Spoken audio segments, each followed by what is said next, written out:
আমার নাম রূপা। আমি কাজ করছি খাবার নিয়ে। আমি সিএসএস অফ টেকনিক্যাল ইনস্টিটিউটে ফুড অ্যান্ড বেভারেজ প্রোডাকশনের লিড ট্রেনার হিসেবে আছি। আজকে আমাদের অর্ডার আছে একটা গায়ে হলুদে, আর এর আগে আমরা একটা অর্ডার করেছি সকালে। অলরেডি আমরা 60 জনের বিফ বিরিয়ানি দিয়েছি। এটা ছিল একজনদের পারিবারিক প্রোগ্রাম আর কি। পারিবারিক প্রোগ্রামে ওটা আমাদের আর কি আলাদা করে প্যাকেট করা লাগেনি, আমরা জাস্ট রান্না করে ডাইরেক্ট সহ পাঠিয়ে দিয়েছি। এছাড়া আজকে আমাদের আরেকটা অর্ডার আছে একটা গায়ে হলুদের, সেখানে আমার 100 জন লোকের খাবারের অর্ডার আছে, সেটাতে যাবে মোরগ পোলাও। আরো একটা অর্ডার আছে আজকে 50 জনের বিফ বিরিয়ানি। আমরা দুটো কাজই একসঙ্গে করছি। আমার এই পাশে চলছে গায়ে হলুদের যে কাজটা ওইটা, আর এটা চলছে, এটাও একটা পারিবারিক অনুষ্ঠানের জন্য। মা বোনেরা দেখা যায় যে বাচ্চা কাচ্চা নিয়ে বা ফ্যামিলির অন্যান্য কাজ সামলায় নিজেরা রান্না বাড়া ওইভাবে করতে পারে না, সেক্ষেত্রে তারা আমাদের কাছে অর্ডার দিয়ে থাকে। আজকে সকালের অর্ডার এবং আজকে আমার সন্ধ্যার অর্ডার মিলায় আমি প্রায় 250 লোকের জন্য খাবার তৈরি করতেছি। আমার রান্নার জার্নিটা মূলত শুরু 2012 সাল থেকে। আমি মালয়েশিয়াতে ছিলাম দীর্ঘদিন। মালয়েশিয়া থেকে দেশে ফেরার পরে জাতীয় মহিলা সংস্থাতে তখন ক্যাটারিং এর একটা কোর্স চলছিল। ওখানে আমার ভাবি ছিলেন, উনি জেলা কর্মকর্তা হিসেবে ছিলেন। উনি আমাকে একদিন ডেকে বললেন যে আমাদের এখানে একটা কোর্স হচ্ছে, এটা কি তুই করবি? এভাবে আর কি ওখানে কোর্সটা করার কিছুদিন পরেই আবার আমাকে ভাবি ডেকে বললো যে তুই যে প্রজেক্টে কোর্স করেছিস ওই প্রজেক্টে আমরা লোক নিয়োগ দেবো, তুই কি চাকরি করবি কিনা। তো তারপরে আমি ওখানেই আমার শুরু, চাকরি জীবন আমার ওখানেই শুরু। এই যে আপনারা সবাই আমাকে চিনেন, এটাই হচ্ছে আমার বড় অ্যাচিভমেন্ট। তার থেকেও বড় অ্যাচিভমেন্ট হলো অনেকে হচ্ছে আমাকে তাদের ইন্সপিরেশন মনে করে। অ্যাকচুয়ালি আমাদের বাচ্চারা, আমাদের নিউ জেনারেশন যারা, এরা এই যে ফাস্ট ফুড, কন্টিনেন্টাল ফুড, এই চাইনিজ ফুড হিসেবে ভিড়ে আমাদের দেশীয় খাবারের স্বাদটা এক প্রকার ভুলতেই বসেছে। যে দেশীয় খাবার, বাংলাদেশীয় যে খাবারগুলো, এটা আমি বিশ্বের দরবারে আমি পরিচিত করতে চাই।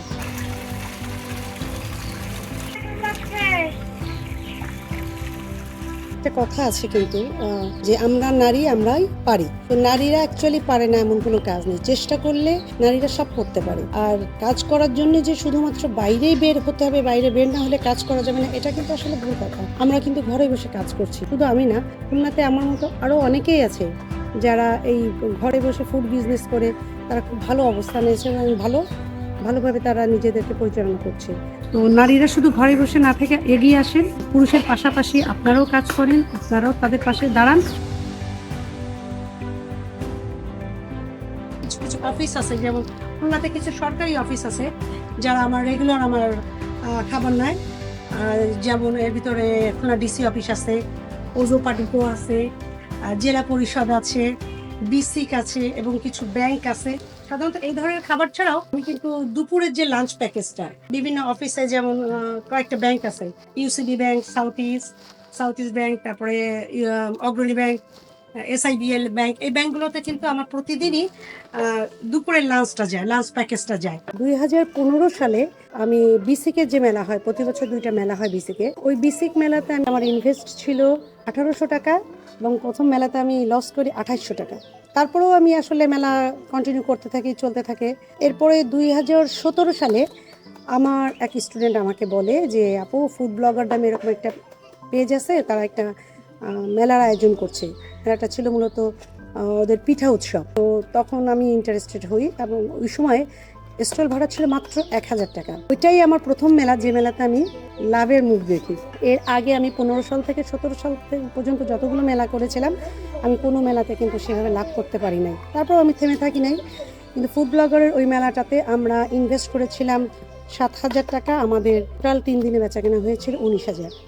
এবং তারপর থেকে আলহামদুলিল্লাহ আমাকে আর পিছনে ফিরে তাকাতে হয়নি। খুলনাতে কিছু কিছু মানুষের, এদেরকে যদি ধন্যবাদ দিতে যাই তাও মনে হয় আমার কম দেওয়া হবে। তার মধ্যে একজন স্বপ্নিল মাহফুজ, ও আমার মার্কেটিং বা আমাকে নিয়ে যেভাবে কাজ করেছে, আমি এরকম খুব মানে কম মানুষের কাছে পেয়েছি যে নিঃস্বার্থভাবে ও আমার জন্য যে কাজটা করেছে। তো এইভাবে ফুড ব্লগারের সঙ্গে আমার যাত্রা, এবং এখন পর্যন্ত আমি ফুড ব্লগার্সের সঙ্গে আছি, ওদের সঙ্গে আমি কাজ করছি।